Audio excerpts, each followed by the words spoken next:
एक छोटे से गांव में आयशा नाम की एक प्यारी सी लड़की रहती थी।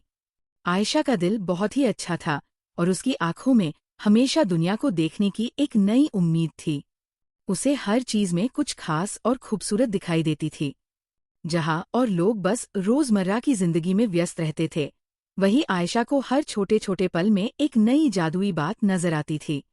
उसका सपना था कि वह एक दिन कुछ ऐसा पाए जो दुनिया से अलग हो, कुछ ऐसा जो सबको चमत्कृत कर दे। एक दिन जब वह अपने घर के बाग में खेल रही थी, तो उसने अचानक से बगीचे में एक पुरानी चमकती हुई चूड़िया देखी। वो चूड़िया इतनी खूबसूरत थी कि जैसे वह खुद में एक कहानी छुपाए हुए हों। आयशा को ये बहुत अजीब लगा, क्योंकि उसे ऐसा लगा कि ये चूड़िया किसी विशेष उद्देश्य के लिए छुपाकर रखी गई है। आयशा ने सोचा, ये चूड़िया किसकी हो सकती है? क्या ये किसी पुराने समय की है? क्या यह किसी जादुई दुनिया से आई है? वह चूड़िया न केवल चमक रही थी, बल्कि जैसे ही आयशा ने उन्हें छुआ, उन्हें लगा जैसे वे चूड़िया एक नया रहस्य लेकर आई हों। आयशा ने उन चूड़ियों को अपने हाथों में पहना। जैसे ही उसने अपने हाथों में चूड़ियां पहनी, कुछ अजीब सा हुआ। आयशा ने महसूस किया कि उसके शरीर में एक नई ऊर्जा आ गई है, जैसे उसके अंदर कुछ बदलने वाला हो।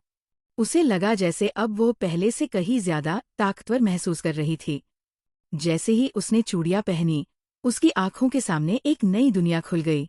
अब जब भी वह कुछ चाहती, वह देखती कि वो चूड़ियां हल्की सी चमकने लगती थी, और फिर वो काम तुरंत पूरा हो जाता था। पहले तो उसने अपने कमरे की रोशनी बढ़ाई, जो बहुत मंद थी। जैसे ही उसने चूड़ियां पहनी, कमरे की रोशनी पूरी तरह से तेज हो गई।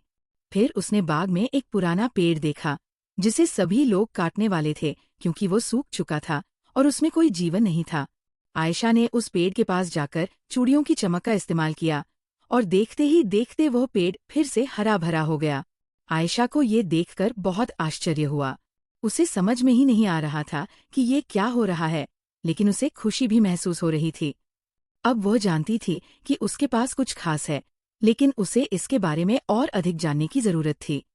आयशा ने सोचा, क्या ये जादू है? क्या मुझे इस शक्ति का सही तरीके से इस्तेमाल करना चाहिए? और फिर उसने फैसला किया कि अब से वह इस शक्ति का इस्तेमाल समझदारी से करेगी। आयशा को ये समझ में आ गया था कि यदि वह इस शक्ति का गलत इस्तेमाल करती है, तो ये उसका भला नहीं होगा। वह जानती थी कि ये ताकत केवल उसकी नहीं है, बल्कि इसका इस्तेमाल किसी अच्छे काम के लिए करना जरूरी है। आयशा ने सोचा, मैं इस जादू का इस्तेमाल सिर्फ सबकी मदद के लिए करूंगी। वह कभी भी अपनी शक्ति का घमंड नहीं करेगी, बल्कि सबकी भलाई के लिए उसका इस्तेमाल करेगी। और इस तरह उसने अपने दोस्तों की मदद करना शुरू किया। अगर किसी का खोया हुआ सामान मिल गया, तो आयशा उसे तुरंत ढूंढ लेती थी। अगर किसी को जरूरत होती थी, तो वह चूड़ियों से उसकी मदद करती थी। आयशा ने देखा कि दूसरों की मदद करने से उसके दिल को सुकून मिलता है, और जब भी वह किसी की मदद करती थी, उसकी चूड़ियां और भी ज्यादा चमकने लगती थी। उसे ये समझ में आया कि असली ताकत तब होती है जब आप अपनी मदद दूसरों के लिए करते हो। लेकिन एक दिन आयशा को एक ऐसे व्यक्ति से मिलना पड़ा, जिसने उससे कहा कि वह चूड़ियां उसे दे दे। वह व्यक्ति बहुत ही चालाक था, और उसने आयशा से कहा, तुम्हें अपने जादू का पूरी दुनिया में इस्तेमाल करना चाहिए। तुम इन चूड़ियों का इस्तेमाल केवल अपने छोटे से गांव के लिए क्यों कर रही हो? तुम इनसे बहुत बड़ा बदलाव ला सकती हो। आयशा को ये सुनकर थोड़ा सा चक्कर आया, क्योंकि उस व्यक्ति ने उसे कहा था कि उसे अपने जादू का उपयोग पूरी दुनिया में करना चाहिए, ताकि वह और भी ज्यादा ताकतवर हो सके। लेकिन आयशा को ये बात बहुत गलत लगी। उसने सोचा, ये चूड़ियां सिर्फ मेरी मदद के लिए नहीं है, ये सबकी मदद के लिए है। अगर मैं इनका गलत इस्तेमाल करूंगी, तो सबका भला नहीं हो पाएगा। आयशा ने उस व्यक्ति की बातों को नजरअंदाज किया और समझा कि वह कभी अपनी शक्ति का गलत इस्तेमाल नहीं करेगी। उसने सीखा कि अगर हम अपनी ताकत का इस्तेमाल गलत तरीके से करते हैं, तो वो कभी अच्छे परिणाम नहीं देती। आयशा ने समय के साथ ये भी सीखा कि असली जादू उसके दिल में था, और जब वह दूसरों की मदद करती थी, तो उसके अंदर एक अजीब सा संतोष और खुशी का एहसास होता था। उसने अपनी चूड़ियों को दूसरों की मदद के लिए इस्तेमाल किया, लेकिन उसने कभी भी अपनी ताकत का गलत इस्तेमाल नहीं किया।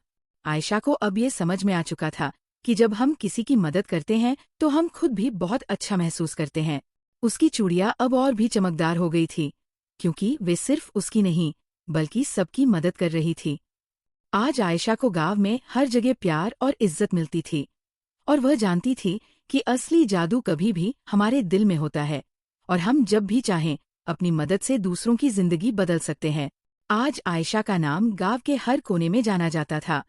वह केवल अपनी जादुई चूड़ियों के लिए नहीं, बल्कि अपनी मदद और सबके लिए अपने प्यार के लिए भी प्रसिद्ध थी। आयशा ने हर किसी को ये समझाया कि असली जादू हमें से हर एक के अंदर होता है, बस हमें उस जादू का सही तरीके से इस्तेमाल करना आना चाहिए। अब आयशा एक रोल मॉडल बन चुकी थी, जिसे हर कोई अपनी जिंदगी में फॉलो करना चाहता था। उसकी कहानी से ये सीखने को मिलता है कि हम सबके पास कोई न कोई खास ताकत होती है, और जब हम उसे अच्छे तरीके से इस्तेमाल करते हैं तो हम दुनिया को एक बेहतर जगह बना सकते हैं।